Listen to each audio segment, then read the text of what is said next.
Hello, everybody, and welcome to Tarot Talk Show on Leticia Barbier's Patreon. Um, Today, I am talking with Gergely Bagameri, the Exactly. creator of many really, really cool decks. A lot of decks that are created in or inspired by the Marseille style tarot decks. Some of them are restoration decks, some of them are original creations. Um, I'll show you a few of the decks that he has before I start pulling cards. So this is the first one you created, right? The Midnight Exactly. deck. Yeah. Um, and I'll show you some. This is one of my favorite cards. I love this Sun card. The Sun is so unusual. What inspired you to do that one? It was a bit inspired by the Swiss Marseille. I think there we can see this guy's face with the hair instead of the classic sun face. Like it looks like a classic Marseille, but I picked little details from different decks, Marseille style decks, but from different countries. And then this one is the devil from that. It almost looks like they're wearing a bathing cap. I just love this devil. I think it's so cool, and also um, how the torch it becomes a part of the wing, the way that you've Mhm, illustrated it there. mhm.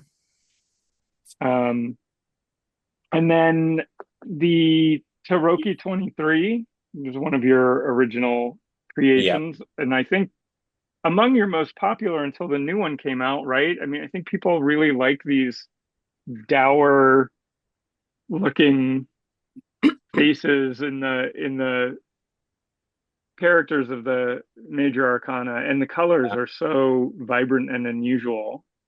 They are super grumpy. Super grumpy, yes. Why are they super grumpy?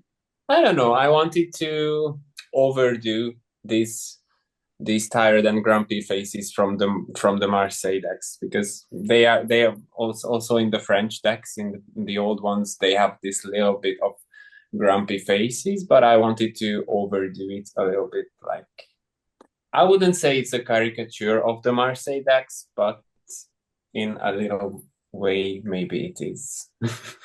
No, it's true. I was reading an article a couple of months ago about where are the happy Marseille decks, and they Yeah, identified one of them, and now I can't remember which one it was, but it's one that I don't have. but I the grumpy ones. Like I love them. So it's a tribute for the grumpy faces in all the French decks. Yes, and then um, you have three recreation tarot decks. Um, I'm gonna go. This is your favorite of them, right?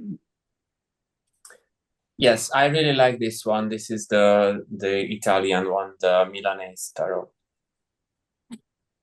And why do you like this one so much? I kept the original shape, size, and I think it's really handy. I really like the yeah. I think the shape is really elegant and really nice, and also this smaller size is beautiful. Uh, I don't know, and they are visibly familiar with the Marseille decks, but they are a bit different. I don't know. You always have different favorite ones, and Sure, and it is different simple. favorite cards too. Yes, yes. Um, and the colors in all of your decks are so vibrant too. Is this pretty close to the colors of the deck that you were working with to recreate? Yes, actually, I had a quite old edition of this deck from Il Meneghello, and they use these vibrant colors, and I found it fascinating. So I was referring to the colors of that. I'm gonna work down to my favorite, but I really love the Viville deck. And why did you choose to redraw this deck versus like the Noble or one of the others that are classic at that time? Because it's different. I don't know. I think maybe until today, this deck contains the best grumpy faces, to be honest. Like I even with through today's glasses, these drawings are simply so cool. Like it's unbelievable that it has been created, I don't know, in the 1050s or when, and still, if I look at them today, I feel like they are so cool. And if it has been created today, it would be the same or maybe even better. And also, like, because this includes these quite special of the trump cards, which you are just showing. But I simply I love the faces. It's I think this is a masterpiece.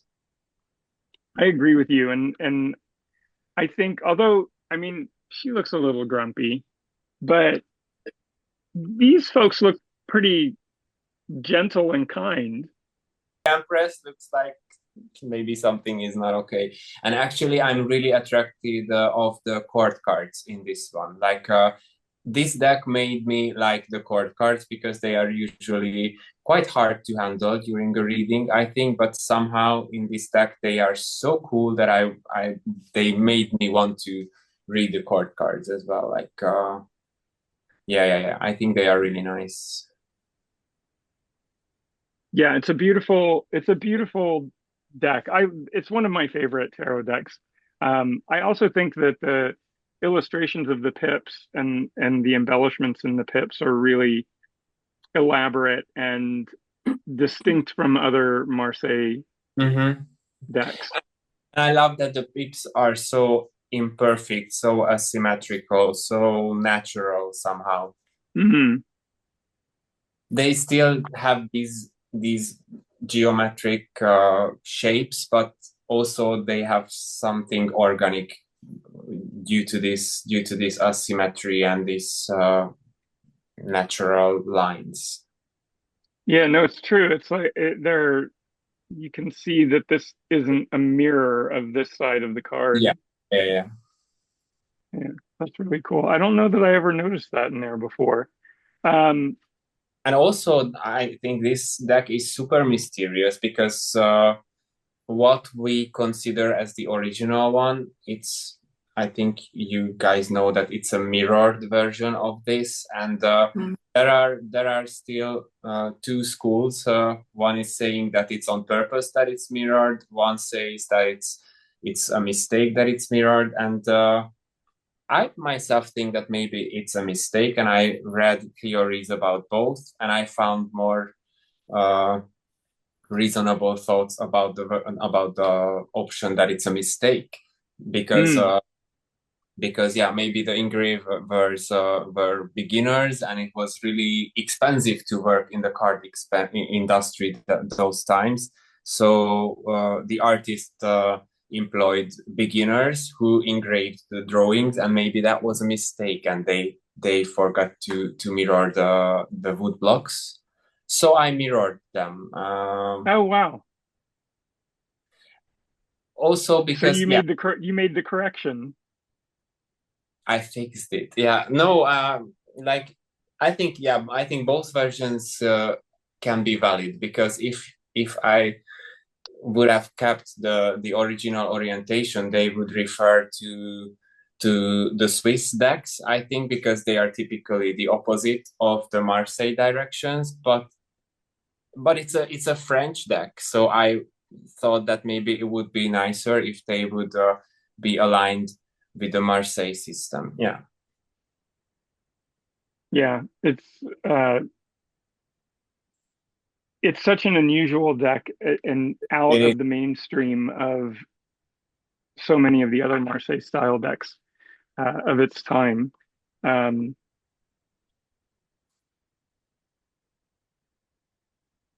and the colors in here too, just really alive and vibrant. Your color palette is really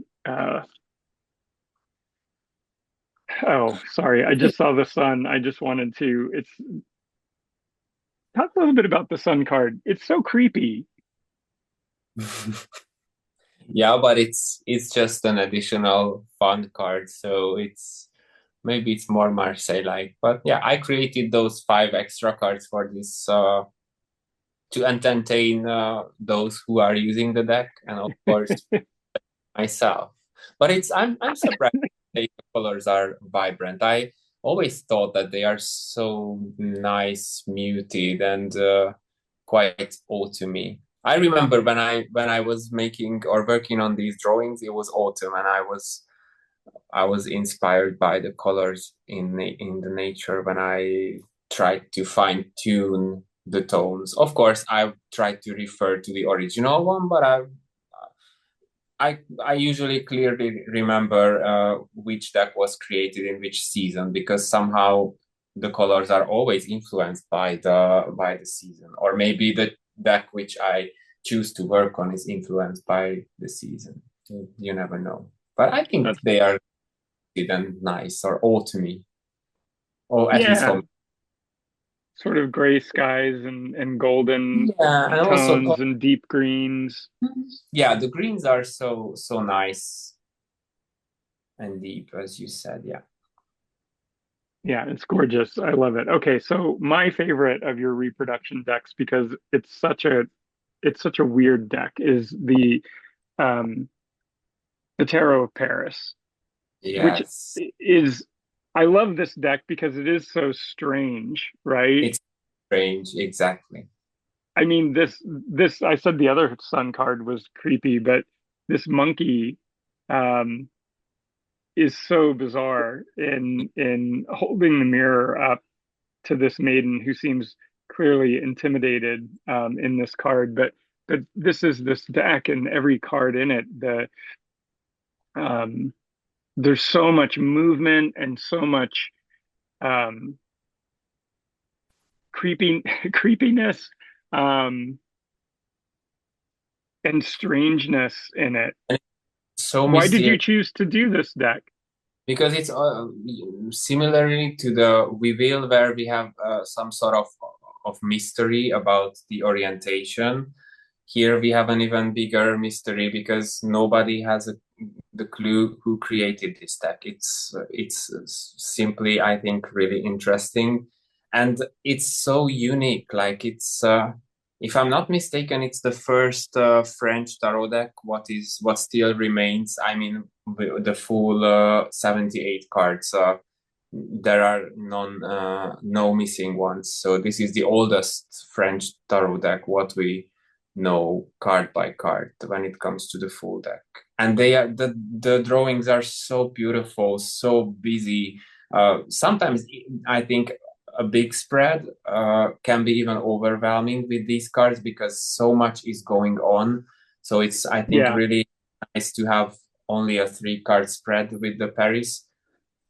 But yeah, it's special, and I think these images can inspire new meanings, new feelings to the trump cards. When you look at this trump card 16 in the middle, it's not the tower, obviously, but still you can find parallels with the tower, and then you can think about what is in the intersection of the image of the classic tower and this, and maybe then that's what Trump 16 can mean for me or for you. So they are, yeah.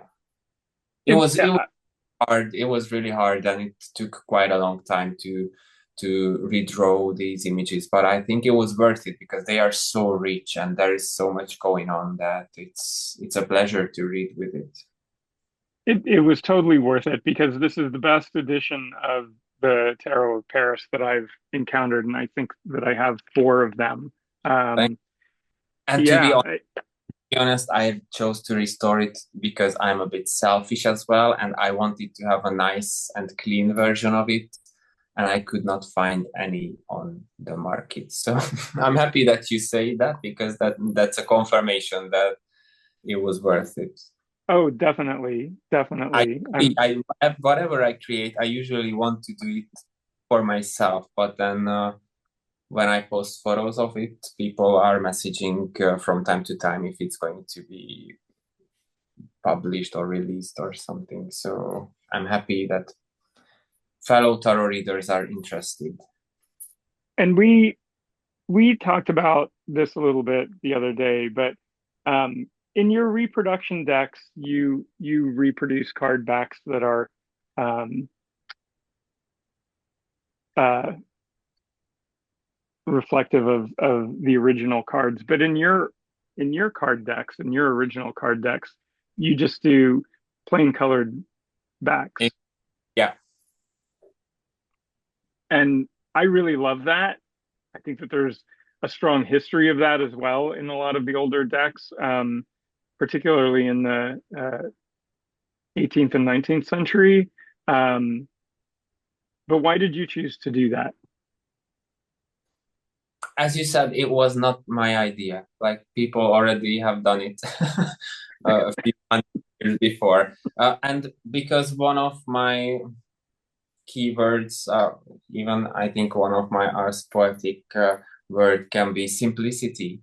I think this is quite important in almost every aspect of life, and yeah, simplicity. And I think it's such a beautiful thing when you have a deck with these solid colors laid with the images down, and then you start to turn a few cards, and then images appear and pop out, and yeah, then something is going to happen. I think the power of the illustration maybe is even more impactful, but also simplicity is actually too. And it's funny because I was studying textile and pattern design, so it's maybe a shame that I'm not designing patterns and whatever on the backs. But I think, yeah, sometimes as I'm knowing myself, I would overdo those patterns. So I always think that it's better to keep the solid colors. And of course, when I do a restoration, I want to be faithful and keep the original one. Uh, but I also wanted to somehow differentiate the restoration and the original decks, and this can be one of the things what you can recognize one of the original decks from. It is as I told you before, it is one of my favorite, or among my favorite um, keynotes of your decks that distinguishes them. One of the other things I really love, and I know that you didn't do this in you have the rounded corners here, but Mhm. all your other decks have these very uh, sharp linear Yeah, corners, which I love, and I wish more people would create decks this way. And so that's something that I really enjoy too. And your decks shuffle so beautifully too. It's just really makes me happy when I shuffle with your decks. Um, so that's another element that I love. So the last thing, and then I'll start pulling some cards. Um, I don't have all of your decks, so I don't have the Rider Waite uh, Marseille, and I don't have the playing cards. But so just to note for the recording that all of the decks I'm showing aren't quite all of your work. But your newest one is the Hidden Tales, yeah. which I think is a real triumph. I think that this is a real masterpiece, and it's such a beautiful um, deck. It employs it's like it picks up so much more of everything that you've done in your decks before and elevates it to a new level. I've Thank showed this deck to so many people, and I've read with this deck for a few people, and just the way that the um, that the characters glance at each other and that you can mix and match them and create. You don't even need to know anything about tarot you. to Exactly. to look at these two characters and create a story in your mind of what's going on between them. And if it's not those, we still have a different story here with a different character. The eyes are so expressive in this deck, uh, and you maintain your unusual color palette for Marseille style decks, and there's hints of Rider-Waite-Smith in some of the um, pip cards, which I think is it's one of my favorite characters or character traits in contemporary Marseille style decks, to kind of help bridge that gap for people that don't read with Marseille style and help them access the cards. Um, so how has this been going for you, this deck? Actually, this deck, I'm usually quite impatient with myself. And for this one, I told myself that, okay, just collect ideas, make notes, make sketches, so on. And I think I've been working on this for 1.5 years or something. And the inspiration came from quite many places. Also from one of the previous decks from Tarot 23. Uh, Also from photos I took here and there when I was abroad. Like I took, when you see, I don't know, a city and then you just take a photo because you like it. And I have a folder for these photos. I don't know what I'm going to do with it, but I'm going to do with it something. So in the death card in the background, it's Dresden, and it's from a photo which I took. Yeah, so this the silhouette of the city. Also, like the aces, these little cupids or angels are. I took photos of some statues here and there, and I collected inspiration from a lot of places, and I allowed myself to take it slow and to don't yeah just I gave myself no deadline for this, and like, okay, it's gonna be done when it's gonna be done, and it was a lot of sketching. And when I was doing the fine lining, and I could more or less uh, guess how long it will take. Of course, I gave myself a deadline for production and so on. And also, it's a technical thing, but I was trying to draw with other softwares on iPad, which I have not used before. So also technically, it was something new for me with the line works, and also for the sketches, I gave myself more time. So I think the key is patience. Uh, Mm.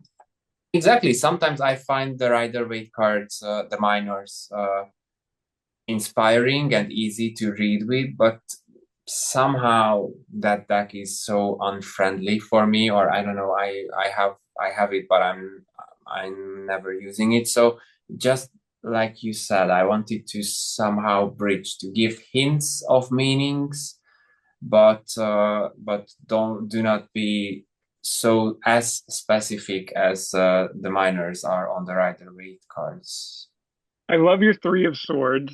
I'm as brilliant as the Solabuska is and Pamela Coleman Smith's take on it. I feel like it's the most copied card, even in the most original decks. You can have a deck that is the most creative, unusual, and then you get to the Three of Swords and it's a heart with three swords in it. And even if it's done in a style that is matches the deck, and I get kind of tired of that. Um, it's not my biggest pet peeve in tarot, um, but I love the way that you did it here, just simply with that hint of the blood down there and the pain. It the echo of it is really beautiful. Two more things, and then these. If your Taroki 23 is the grumpy tarot, the Hidden Tales tarot is the sultry, seductive tarot. Have you heard this? What was this your intention? Everybody looks like they're looking to hook up. Yeah, it's not on purpose, but when it was like when the sketches were done, yeah, I must say there is something there is something queer in it, but it's not on purpose. It just came out. I don't know, but I'm It's not. not, yeah, and it's not exclusively, I mean, there is, yes, because every it's queer in the sense that everybody is hitting on everybody, but it's not,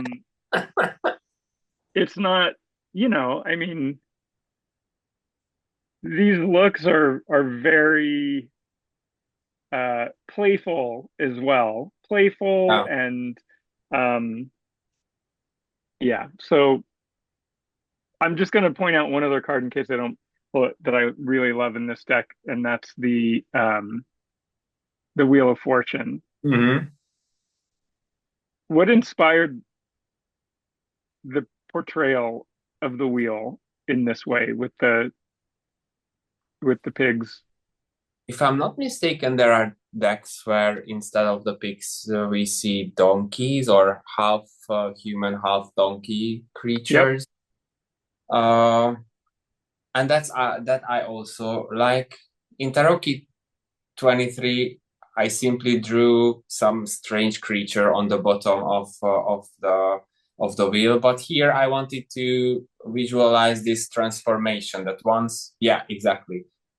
So once you're on the top of the wheel, you feel like you're a king, and then you're falling down, you don't feel that good. And when you're on the bottom, you maybe feel like, yeah, like a monster or an animal. But also when it comes to that piggy on the bottom, I think it's nice to think about if he's having a good time, or does he have issues or troubles with being like, he seems a bit even satisfied, I think. So I wanted to highlight that maybe there are good parts or advantages as well to being on the bottom of that wheel. And then when you're going back, then you're again half human, but you still have those um, yeah, you're half a pig, or you still have those problems or issues. And then once you're on the top again, you're a king again. So I don't know. Usually, it's not a positive thing. I think when you feel like an animal, or when you see this pig laying on the ground, but it can also mean good fortune. So there's a positive aspect as well to be on the bottom, I think.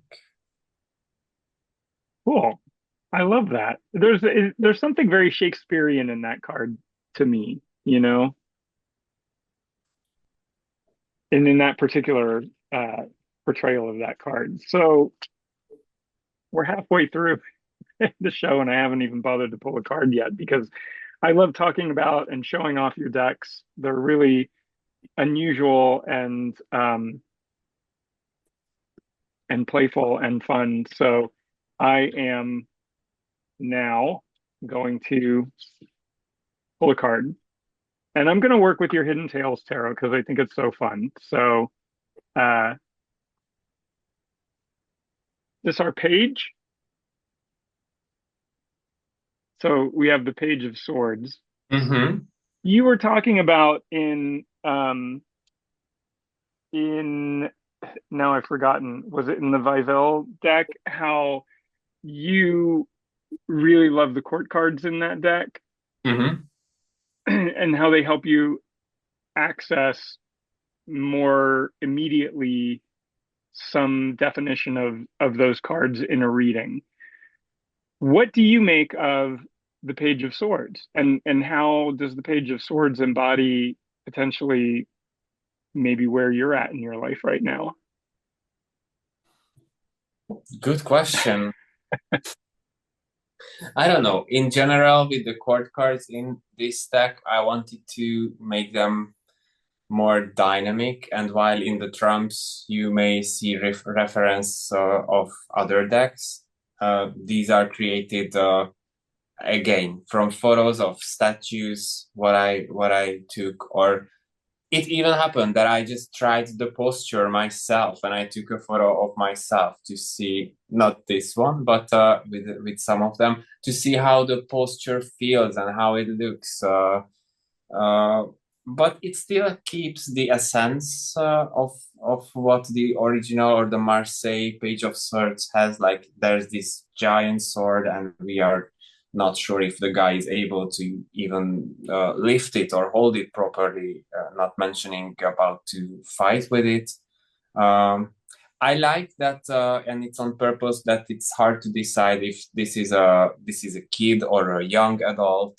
So maybe the sword is not that big as we think, but we see a kid here. Uh, but to be honest, I don't know if this specific card reflects in any way where I am now. The whole deck, I think, does, but this specific card, I don't think so. Well, there is a lot of youthful energy in in the pages, or childlike energy, right? And when Maybe we're, my youthful and childlike energy. what's that? It's my youthful and childlike energy. What reflects Yeah, this card? yeah, no, there is, and Oh, and and in your ability to be able to communicate with people and to communicate through images and symbol. I think that it's, I think that it represents that part of you that is a deck maker, that takes risks with what you do, but does it through the lens of what you find stimulating, not what other people direct you to do, and you do it in um, a cheeky and playful way.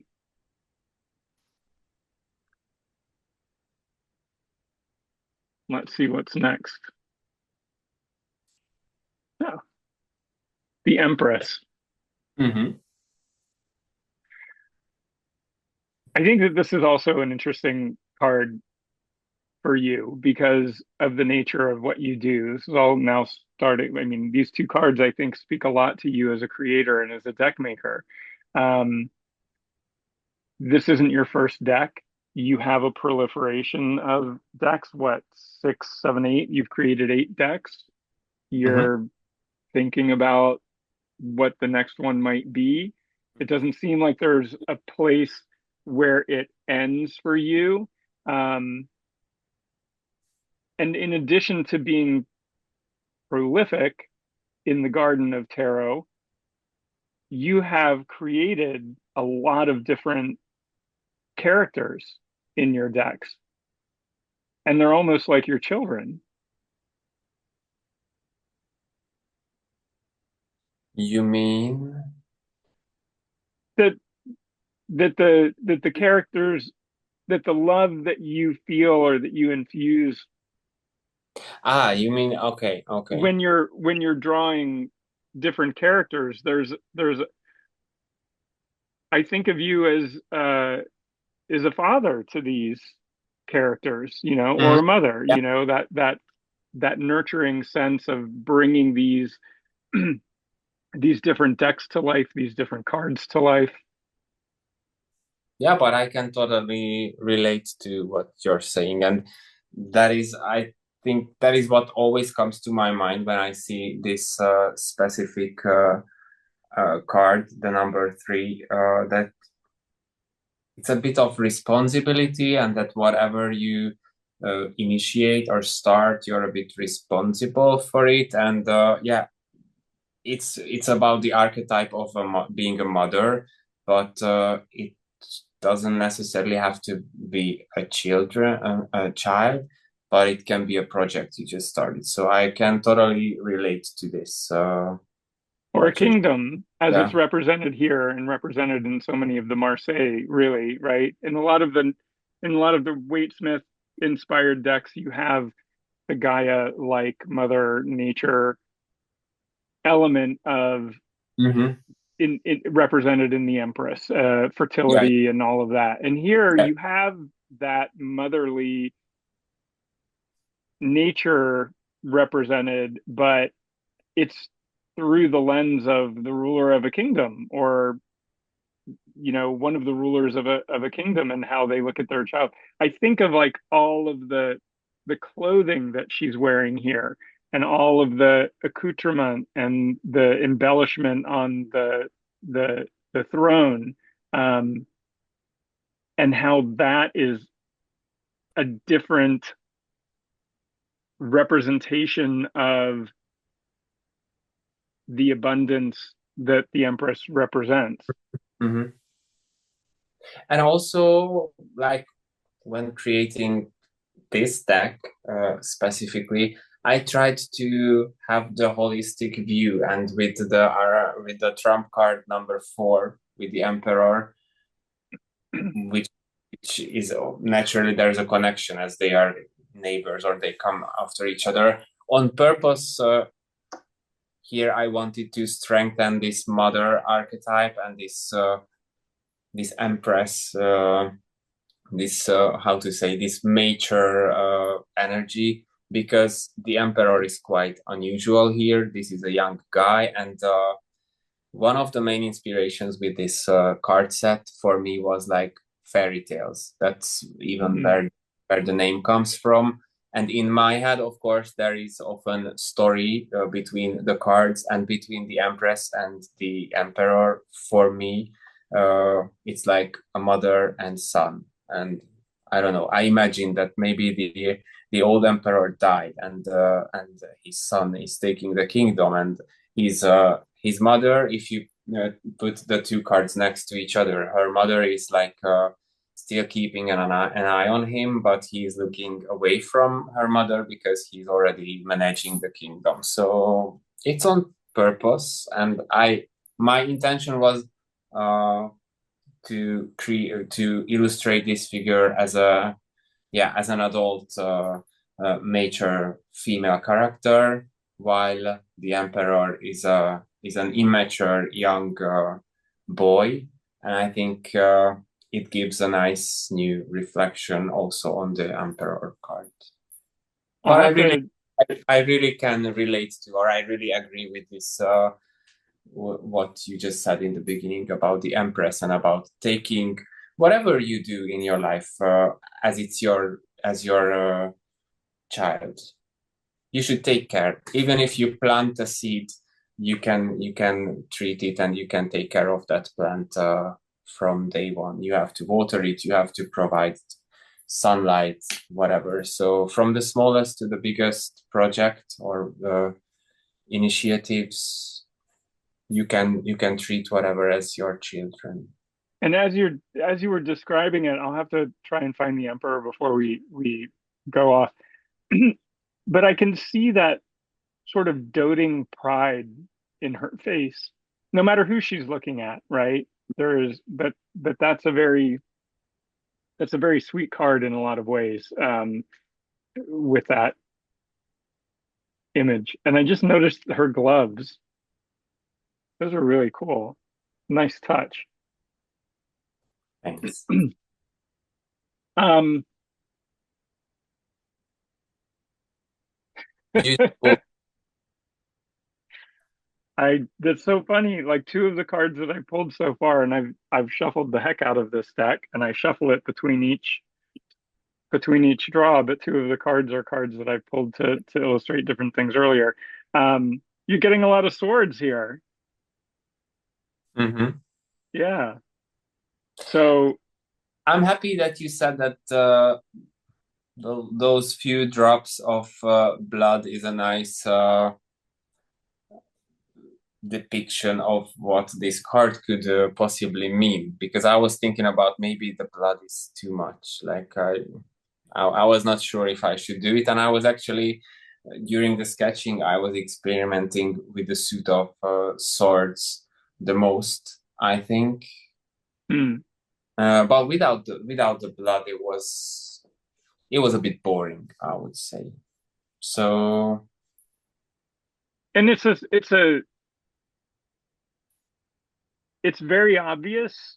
So it's not like it's not, you don't notice it, but it's not overdone. okay, good to hear. Uh, Because but you also have to follow your artistic instinct, yeah, and take those risks. And there were more versions, like there were version without the blood, and then there was another one where almost all three swords were covered in blood, and it was like it was obvious that that's definitely too much. But then, yeah, when I can't decide, I try to find a balance. So between a lot of blood and no blood, I chose a little touch of blood, and then. But it's interesting, I think, because and it's valid for those three of swords which you just mentioned with the heart and so on, that it can be again a question if whose blood is on those swords. Is it the querents, or is it someone else's who who stabbed who? Where is the pain? Where is the pain? And we can tell from the depiction here that it's not deep, Mm-hmm. but it's, any if you're going to pierce the skin, it's going to be painful, Yeah, but recoverable, right? There's yeah, almost, when you were talking about depicting it, and what the sort of the struggle was that you went through in deciding, how do I represent this, um, in a way that's authentic for me, that there is some of that pain just in that struggle of making decisions, in depicting how you work, or how you represent your work. mm-hmm. Was this a card, or what? Actually, let me rephrase that. What card gave you the most grief in creating this deck? The most grief. Yeah. Which one did you find the most challenging? The most challenging. I think it was the swords, like 8, 9, 10. But it was hard to do the to be honest the composition, because you have already a lot of swords there, and yeah, to have the nice composition but still provide space for the background. So it's not emotionally was challenging, or but rather technically. I don't know if that's what you mean. Yeah. Uh, Yeah. but also La Papesse, the Arcanum number 2, was quite challenging because I had a version, a sketch where I thought it's gonna be the final one, and then I redraw almost the whole thing. Um, Also for this young emperor, I had two versions, but only the hairstyle was different. Hmm. Also, like yeah, some of the major arcana, but it was not This is challenging. your papes. Yes, yes. But I'm yeah, maybe I'm wrong, and this is not a challenge. It's just a longer way to find the final image what I want to have. But with the swords where with the higher numbers, it was definitely challenging, and also the knights. I don't know these.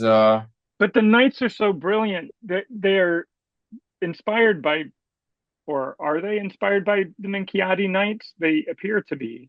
Yeah, of course, they are similar to the Tarocchi 23, where they have the same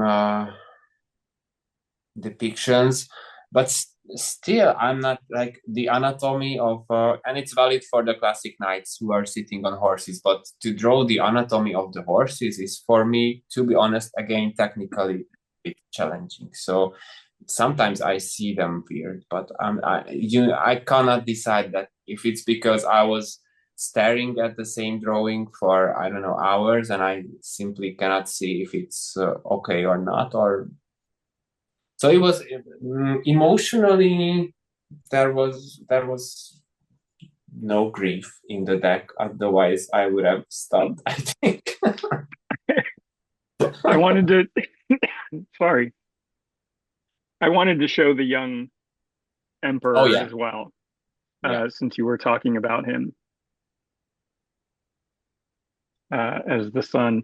There's one of your higher eights. Yes. That I mean, if you were challenged by that, you certainly um, overcame that challenge. It, how did you? What was the struggle in adding more of the swords to the to the representations there? You Because get I was, it. yeah. And actually, when I made the sketch for the 10 of swords, which you just have there, uh, I must admit that I liked it a lot, and that convinced me. And I think that was maybe the first one, if I'm correct. I started with yeah, 9. Okay, sorry, 9 was not that challenging because yeah, uh, but 8 and 10 definitely have been a challenge. But I started with the 10 of swords when I was doing the sketching because it I was thinking about it and I thought that it's going to be hard for me, but I liked it so much that I wanted to go on with the concept or with the first idea. But still, with the 8, it was different, and maybe 7 was then the other one, which is still a high number, and it has a lot. Yeah, 9 is not so complicated composition wise because there are parallel swords again reflecting a little bit on the rider weight. But the 10 of swords convinced me. I liked it a lot, so I thought that I should And even you if could I have have. easily thrown some blood in there too, and you didn't. And I appreciate your restraint in this card because I think it's brilliant with just that sort of setting sun, rising sun. What do we have there? But I think that that's that's the Yeah, hint. one thing what I like about both the original or the rider weight and this card that it's hard to decide if it's a setting sun or a rising sun. And with the blood, I think you have the feeling that it's a setting sun, that it's something is dead. It's the end of something. Um, and on purpose, I there is no blood, yeah, because then you have this question if it's a rising sun or a setting sun. Yeah. To be honest, I don't even know if there is blood on the 10 of swords in the rider weight. I don't think that there is, but I can't I remember, think, but I've seen it portrayed that way in other decks. but Uh, as I told that, I was also thinking about to have it at all on the 3 of swords where it's more reasonable. And I almost did not include any. Like I was not even thinking about it on this 10 of swords. well, we've pulled three cards for our conversation today, but we've looked at a lot more than that. Um, and I want to, in these last few minutes, open it up if Natalia or Zara have any questions for you. Um, these are these are the cards that we've pulled today.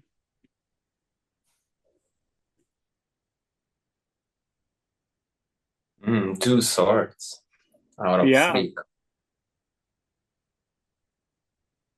and we've talked a lot about the swords in the conversation.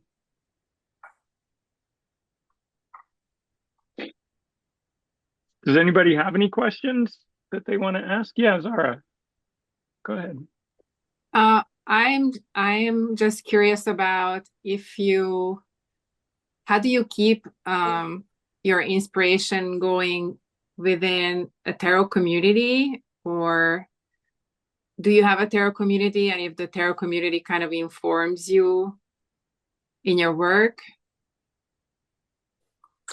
Uh, Connection to friends or peers or other people, like basically I'm asking for inspiration because I struggle with like keeping like a live connection with other tarot people. So I was just wondering, like, if you have any inspiration for me about keeping, friendships or like a tarot community. Is there one, or like, you know what I mean? mm, I'm not sure, but the only platform I'm connecting with the tarot community is Instagram. Actually, lately I'm not really even communicating with anyone because I'm quite lazy and I do not do any posts.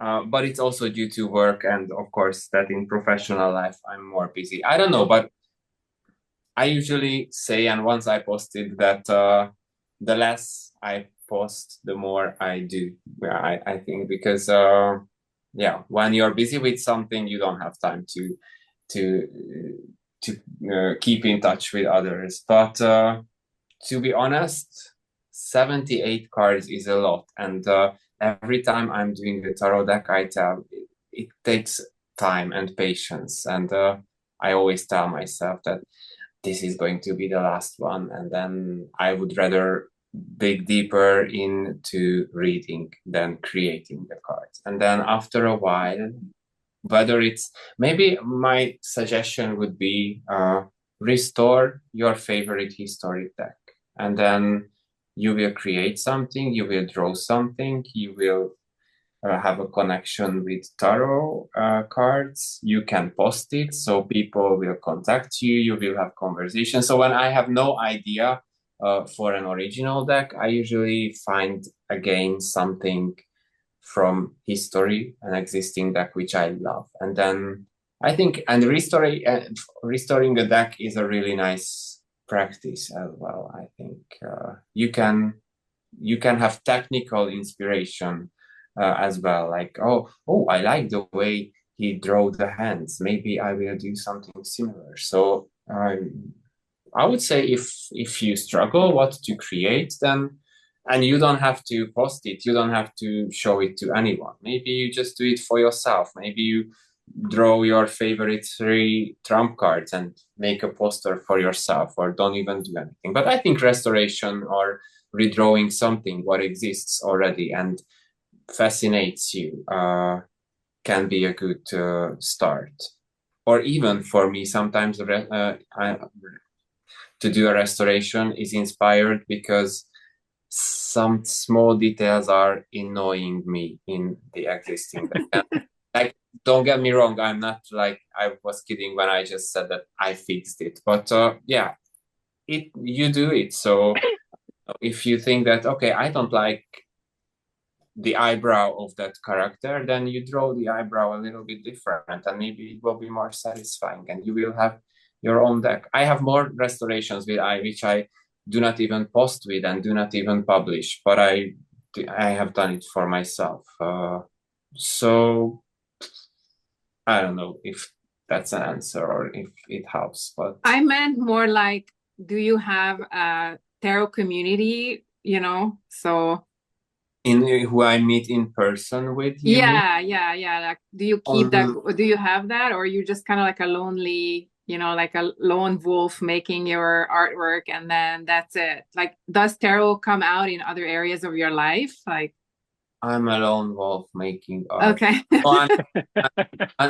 Yeah, because unfortunately, and again, don't get me wrong, but in my country, in Hungary, Rider-Waite-Smith is like the top one. That if you say tarot, that's what people think of the first. And I like to discover decks, though I don't buy any quite often, but sometimes I'm checking on Hungarian platforms, and the decks what people are buying and selling here are so far from my taste. So I think like Tarot de Marseille and all these woodblock historic decks or all the old Italian decks are quite unknown in Hungary. So I was actually thinking about it to somehow introduce it actually to people who are interested in tarot, because whenever I rarely do readings for anybody, but whenever I start to explain a little bit what I'm seeing and to make people see what I see, they get excited and they really like it, because if you can do open reading with it, so cool. So people seem to like it, and also the drawings, but somehow it's not popular. So there's yeah, there's no community. And I was in the beginning when I started to learn about tarot, went for some workshops, some trainings or seminars or how to call them, but they were disappointing. And it's not because I think that, oh, I'm so much better than this, but still, again, even what I don't like to do readings, because usually you receive these questions. When is going, I don't know, when I'm going to fall in love, and where will my future boyfriend will come? And then I always, when you have to explain that, you should ask the question what you can do for your own Right. situation. But I think it's really, nowadays it's changing, but still with Rider-Waite deck and other ones which are not my taste. So maybe I could initiate to have some community, but no, in And person there and is no. Natalia had a question too, but before we move on to her question, I wanted um, to ask you, Zara. You live in the Pacific Northwest, is that correct? Yes. And where you are, is there not much of a tarot community there? There's a little bit here and there, and I had my own group before COVID, and then COVID kind of busted us, and I had a champagne and cards meeting once a month. So we had champagne cake and we talk about tarot, and that was my favorite thing, and it was just such a pleasure. And COVID, like people moved away, and it's over, and I'm just really looking to start something in person. I mean, I'm so grateful for Zoom, but I'm just craving more personal connection. So I'm just looking for inspiration how to create Mhm. that. And I guess I could start like a meetup or something. I don't know, I'm just kicking around ideas for Sure. it. Mhm. I Mhm. I love the idea that I love that idea of the champagne and cake tarot group. I think that you should maybe Yeah, try and resurrect that. I Those are two know. things that people love, even if Yeah, yeah, no yeah. matter what level they are at with tarot, you know? Yeah, yeah. And then the other thing is location is like I had that in my house, but now I would be kind of hesitant to just like, put up my address and open my home to whoever random people. So yeah, I don't know.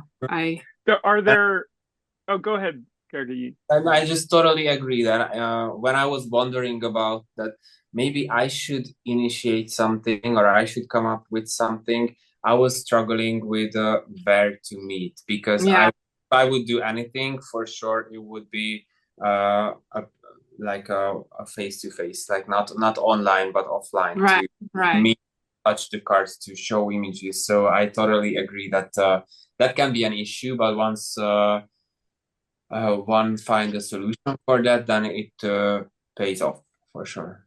Right, right. Yeah. It, I'll it's I'll got to be treat- it it's got to be harder, and it's a really great question, Zara, and not one that I would think that you would struggle with. But being in Los Angeles, there are so many resources, that we have available to us. Tarot Arts has a really great um, community space, and I feel like when I'm there reading, we're fostering community. I just love talking to people about the cards. We get people that are really interested, and you can build from that. And there are other resources, a lot of other bookstores and uh, occult type stores. There's the Crooked Path, the Philosophical Research Society here, 22 Teachings, which has a great online community, and they have an online. It's an online only occult salon that meets every other Monday, which is a Oh, place where I we, didn't know that one. yeah, if you go to 22teachings.com, uh, Okay. under their offerings, and the tarot salon, it meets at 5:30 Pacific time every other Monday. I think this Monday is the next one. We do a lot of tarot work and conversation in there as well. We talk about other things. That one is on a sliding scale, or donation based. you can pay for it or not. There's no judgment there. Um, that's a nice resource for an online community. But I think, and also London, there's, with the bookstores there, and I don't know all of the different resources, but there are groups and I find that bookstores that dovetail into the occult and mysticism in those worlds are places where you can maybe foster or approach the bookstores about, do you have any groups, or could I start a group here maybe? Those might be some opportunities. Yeah, thank you so much. Actually, there's a Theophysical Society bookstore here. And they do have a space. So that's a good inspiration. Thank you. That might be a great place to start up the champagne and cake. Right, tarot. right. I don't know, like they're gonna let me have alcohol in there, but yeah, anyway. We can have juice and cake too. Yeah. Juice and coffee. cake, yeah. Coffee, tea, cake and tea. That sounds more. Right. And then I wanted to address Natalia's question. And this can be our sign off because it's a perfect question for that. What are you working on now? What's next? Nothing. No. That's not true. No, that's not true. But to be honest, there's not even a sketch or anything. I'm working on, and we've been talking about it, James, before, to somehow. I'm thinking about the packaging or the boxes of my decks because I will reprint quite many of those soon. I'm thinking about to make the design a little bit more consistent, but I don't want to dramatically change how they look. But on my Instagram, I just changed my profile picture. So I thought that maybe I should finally have a logo, which is the logo and which I will include on also. A little bit trying to I don't know, make all the cards, all my children, as they are belong to mark them that they belong to the same family. So somehow to make it consistent how the design is on the packaging, but I don't want to change the colors or the chosen image or like nothing major or serious. Just trying to a little bit. I don't want to say to create a brand because I don't know, that sounds weird from my own mouth, but still to make it more consistent how the design looks. So when you hold the packed cards in your hands. So I'm working on this actually at the moment, trying to come up with the logo, which is the same moon face what was before, but drawn in the style with the faces of the Hidden Tales Tarot, actually. So like this one, but but the same moon drawn the way that it could be, yes, in that deck, exactly. I think so. That's what I'm working on now. So yeah, to mark all those children are from the same father. I love that. That's brilliant. And I should just let it lie there, but I want to follow up with one last thing in that same realm. Are there any other decks that you feel inspired by right now that you're sort of on the fence, like this deck is interesting, I might want to redo this, or are you thinking more in terms of originals? I think if I would do a new deck, that would be Restoration, and I'm really attracted still by the Italian ones. So from French ones, now I'm slightly moving to the Italian ones. I'm in love with the Milanese Tarot, which actually I restored it 2 times, and one is released, one is not released. And I think the second restoration is even more nicer because I think I grew during drawing so many things. I mean, technically, I'm more satisfied with that one. So maybe to release that one, but it's ready. But I'm also attracted about the Tarot of Bologna and Italian ones. But I don't have any, or I have ideas, but not even a sketch yet. So it would be too early to say that yes, I'm going to restore this or that. Strange, but somehow I received, I don't want to say a lot of messages, but more people contacted me if I'm about to do a Minchiati deck. But I'm not really, so. All right. Yeah. So Italian Well, cards, something will come, I hope.